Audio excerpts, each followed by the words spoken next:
বছর জেলখানার মধ্যে আল্লামা মামুনুল হককে, আল্লামা মুফতি আমির হামজাকে, আল্লামা জসিমউদ্দিন রহমানী সহ, গুনবী সহ, রফিকুল ইসলাম মাদানী সহ বাংলাদেশের ওলামায়ে কেরামকে বন্দী করে জেলখানার মধ্যে রাখা হয়েছিল তাদেরকে নিশ্চিহ্ন করে দেওয়ার জন্য।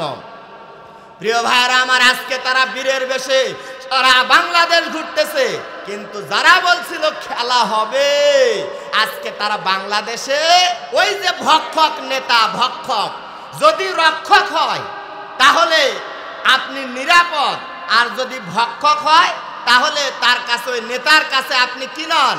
আপনি নিরাপদ নন। দেখবেন এই ভক্ষক নেতাদের যদি স্বার্থে কোনো আঘাত লেগে যায়, আপনি যদি হক কথা বলেন, প্রিয় ভাইরা আমার, তারা আপনাকে আয়না ঘরের ভয় দেখাবে। বলেন বলেন, আমরা 2024 সালে এসে শুনলাম আয়না ঘর কি? আয়না ঘর হলো আলেম ওলামা তাদেরকে ওইখানে বন্দি করে রেখে তাদেরকে নির্যাতন করা। আয়না ঘর মানে তাদেরকে নিষ্পেষিত করা, তাদের শরীরকে আয়না ঘরের মধ্যে একবারে চিরতরে মিসমার করে দেওয়ার নাম হলো আয়না ঘর। প্রিয় ভাইরা আমার, আপনারা সচেতন মানুষ, জয়পুরহাটের মানুষ, আপনারা ইউটিউব বিভিন্ন খবর পেপার পত্রিকা দেখছেন। আয়না ঘর থেকে বিভিন্ন নেতা, আলেম ওলামা, মাদ্রাসার ছাত্ররা বের হয়েছে, কিন্তু একজনও, প্রিয় ভাইরা আমার, পুরোহিত, খ্রিস্টানদের কোনো পাদ্রী, কোনো অন্যান্য ধর্ম অবলম্বী আয়না ঘর থেকে বের হয় নাই। আয়না ঘর থেকে বের হয়েছে এ জাতির রাহবার, নবীর ওয়ারিস, আলেম ওলামা। কথা বলেন, কোন হিন্দু বের হয়েছে? হিন্দু পণ্ডিত বের হয়েছে? ভাই, বের হয় না। বের হয়েছে কে?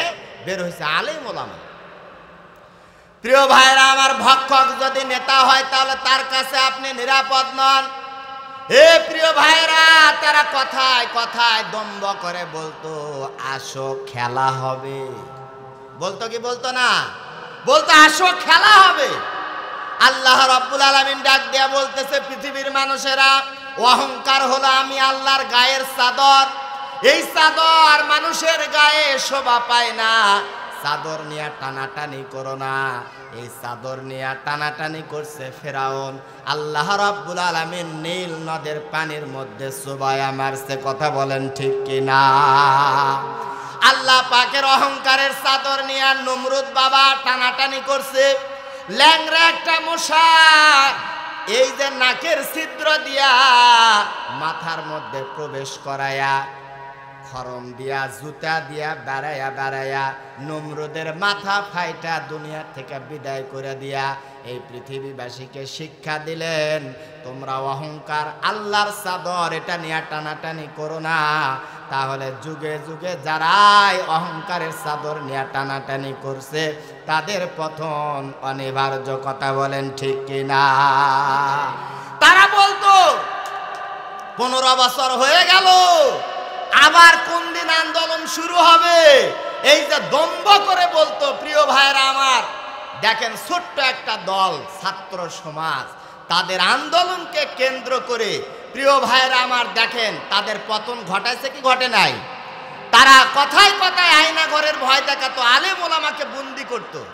প্রিয় ভাইরা আমার, কত নায়ক নায়িকা, কত গায়ক গায়িকা, কত ক্রিকেটার, কত নেতা, তাদের কোনো কাবিল নামা নাই।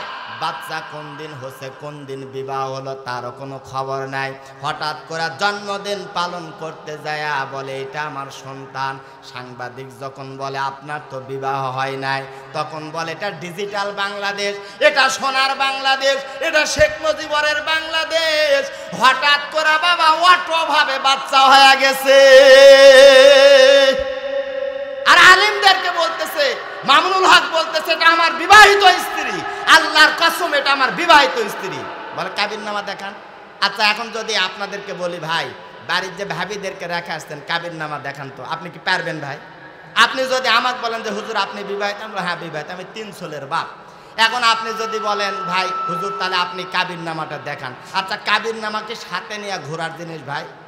ঘোরার জিনিস?